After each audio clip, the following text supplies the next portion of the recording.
2 давхар байшингийн өндөртөө тэнцэх хэмжээний аврах том могоо байсан юм байна. Тэгээ халимнаас хэд дахин том ийм амьтантай далаа тааруул бид амьд үлдэхүү бараг л амиа хорлсонтой адилхан байна гэсэн үг шүү дээ.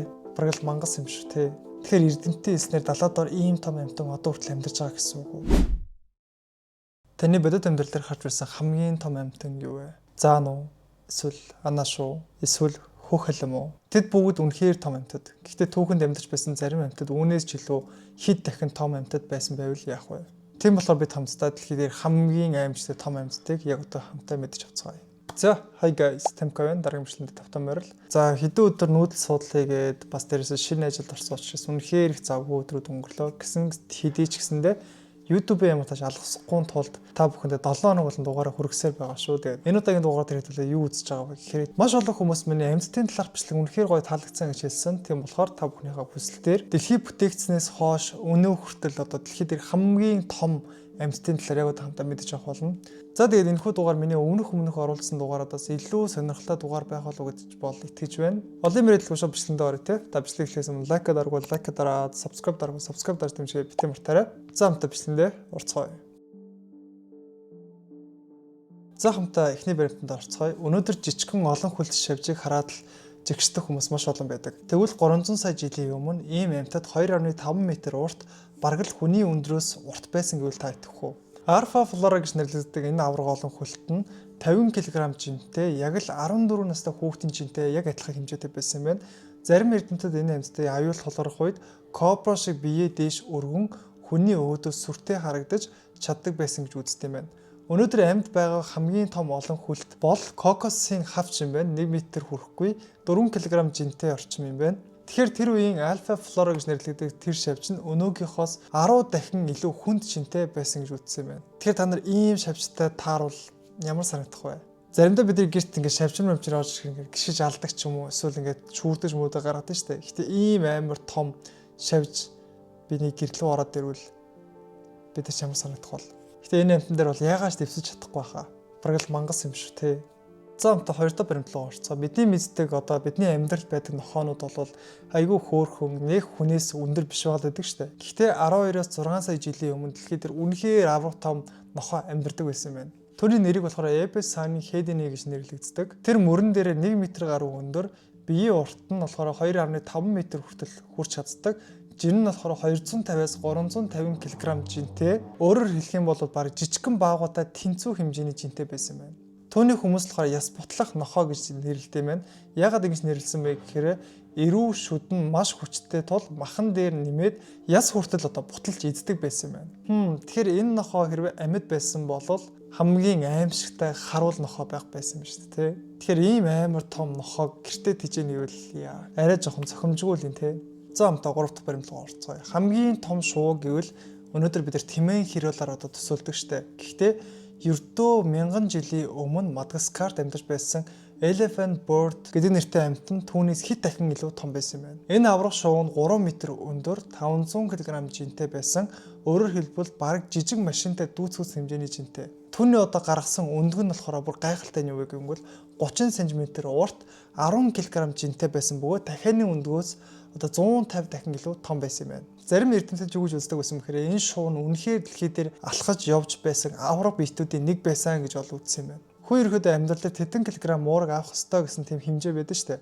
Гэхдээ өндөгнөөс 150 дахин илүү ийм том өндгийг нь хэрэг хаглаа идэх юм бол бараг хэдэн сарын уурга бараг нэг өндөгнөөс авчих юм шүү те. Ийм том өндгийг хагалж иднэ гэвэл. За дараагийн баримт. Хэдүүлээ жоохон далаа дотор шумбах уу. Өнөөдөр бид авраг наймаалж том халимны тухай сонсож бол байсан. Гэхдээ Цэртийн үед 80 сая жилийн өмнө далаад амьдарч байсан хамгийн том амьтан бол Аммонит хэмээх эртний далайн амьтан байсан юм байна.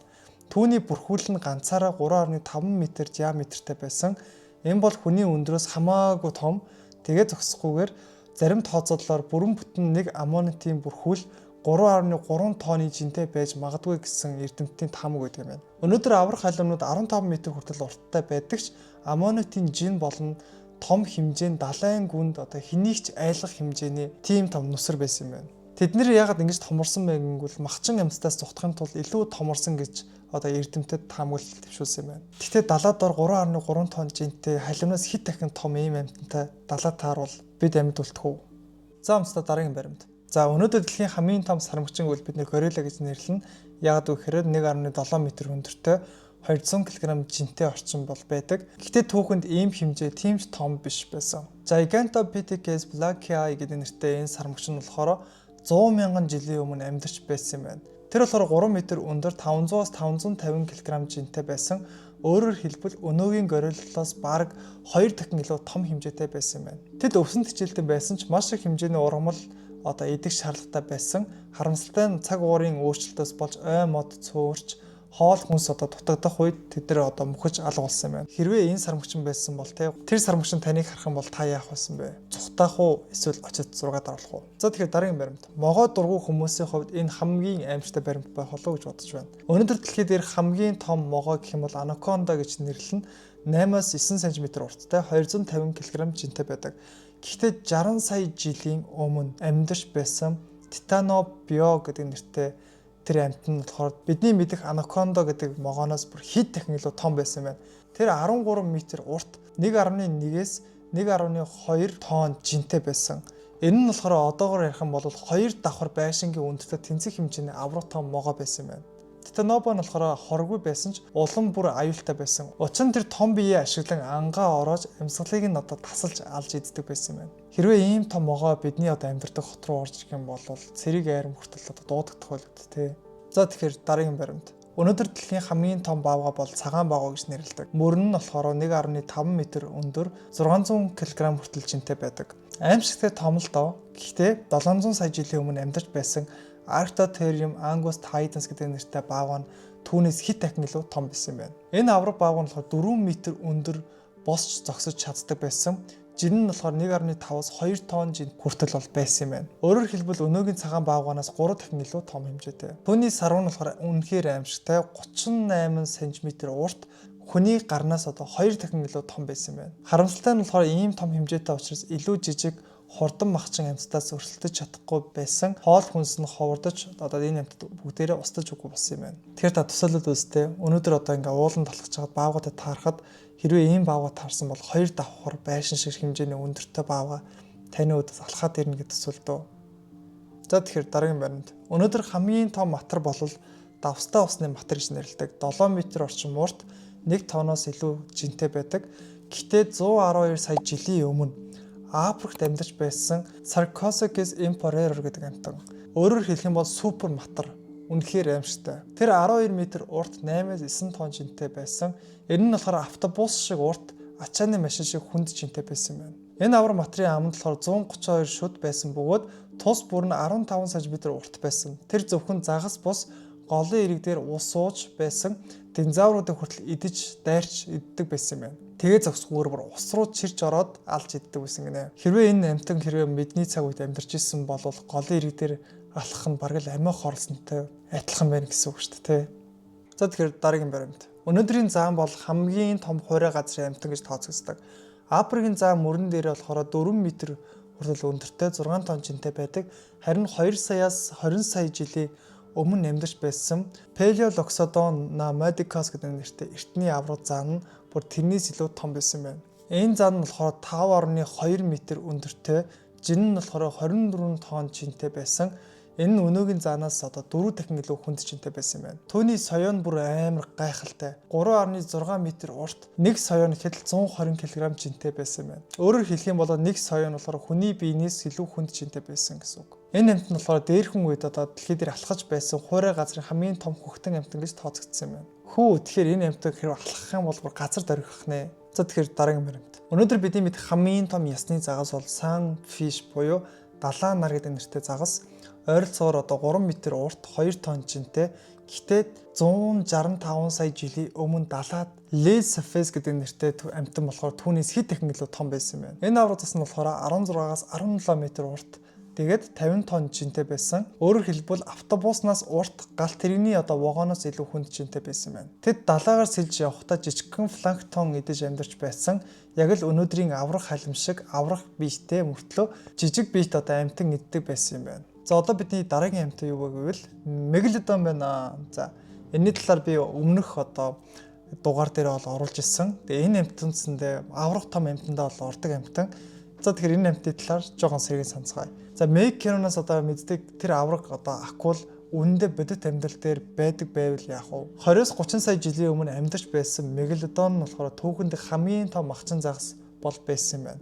Түүний урт нь болохоор 15-аас 18 м, зарим таамаглаар бол 25 м хүрч байсан гэсэн одоо эрдэмтдийн судалгаа байд юм байна. Жин нь болохоор 50-аас 100 тонн жинтэй бол байсан. Мегалодоны ам нь болохоор 276 шүд байсан бөгөөд нэг нь гэхэд л 18 см урттай байсан. Түүний хазалтын хүч нь болохоор хүнийхээс 100 дахин илүү байсан юм байна. За өнөөдрийн цагаан акултай харьцуулахад мегалодон нь болохоор 3-аас 4 дахин илүү том жинтэй. Хэрвээ энэ амьтан үнэхээр дэлхий дээр одоо хүртэл амьдарч исэн бол хүн усан дотор сэлэх тухай хизээж бодохгүй байх байсан баг. За тэгэхээр дараагийн баримт. Динозавруудын дундаас хамгийн том одоо амьтан болохоор sauropod буюу урт хүзүүтэй ургамал эддэг бол амьтныг бол бид нар кино минунаас зөндөө мэддэг бах. Гэхдээ тэдний дундаас хамгийн алдартай нь болохоор Patagotia юм байна. Энэ амьтан нь болохоор ойролцоогоор 35 м, урт 77 тонн жинтэй байсан.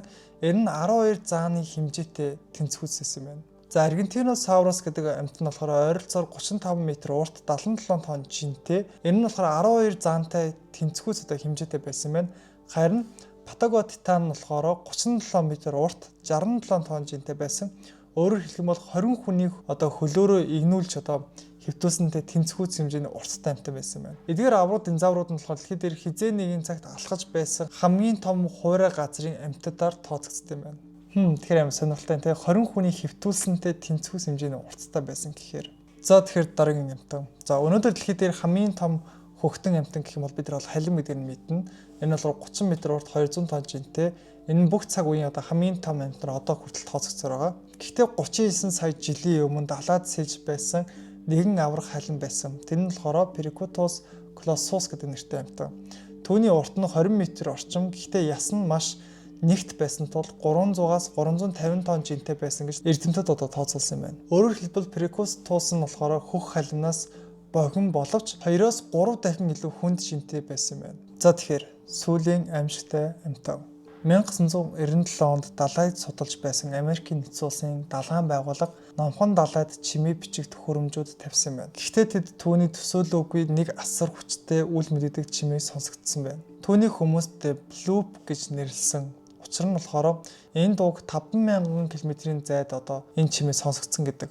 Өнөөдөр хамгийн том хөхтөн халмуудын дуудлага нь болохоор 1600 км хүртэл сонсогддог.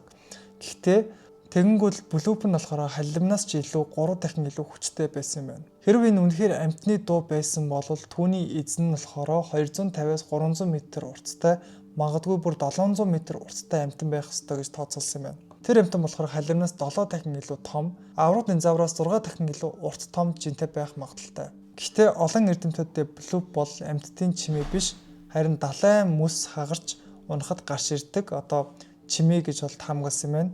Энэ чимээ нь болохоор тухайн үед 16 дахин хурлуулсан бичлэгээр тараагдсан учраас амьтдын дуу шиг сонсогдсон байж магадгүй гэсэн таамаглал тавьсан. Гэхдээ энэ болохоор эрдэмтдийг хоёр хуваасан байна. Энэ бол амьтан, энэ бол далайн мөс гэж хоёр хуваасан. Та аль нь гэж бодож байна? Энэ үнэхээр амьтан уу эсвэл далайн мөс үү? Хүн төрөлхтөн ердөө далайн одоо 70% хизээ судлаагүй байгаа штэ. Тэгэхээр тэр 70% нь ийм том амьтан багтах боломжтой юу? Бас сонирхолтой. Тэгэхээр эрдэмтдийн хэлснээр далаад дор ийм том амьтан одоо хүртэл амьдарч байгаа гэсэн үг үү? За тэгээд энэ хүрээ дугаар маань өндөрлөж байна. Бид хамтдаа дэлхий дээрх үнэхээр гайхалтай, үнэхээр аимшигтай маш том амьтдын талаар үзэж дууслаа. За тэгээд та бүхэн таалагдсан бол лайк дараа, саботорхоо бити мартаарай. За мэдээж хэрвээ та бүхэн таалагдсан бол би part 2-ыг хийх болно. Эсвэл та хэд ямар төрлийн контент өсгөх гэж комменттэй бас бичиж үлдээгээрэй, бас сэтгэлээ бичээрэй. За мэдээж тэгээд хэрвээ та ийм бичлэгийг үзэж дууссан бол дууссан гэж комментоос бичиж үлдээгээрэй. Тэгээд би яг хийх нь дууссан байна бас харах болно. За тэгээд дараагийн контентоор уулзцаая. Нэр бичлэгийн төгсгөд гоё юм гардаг шүү дээ мэдчихэж байгаа шүү дээ. Далаад сэлж байсан lead sound Google Translate. Paleoloxodon pneumaticus. Paleoloxodon pneumaticus. Paleoloxodon Sarcosuchus imperator. Sarcosuchus imperator. Yes, хэцүү.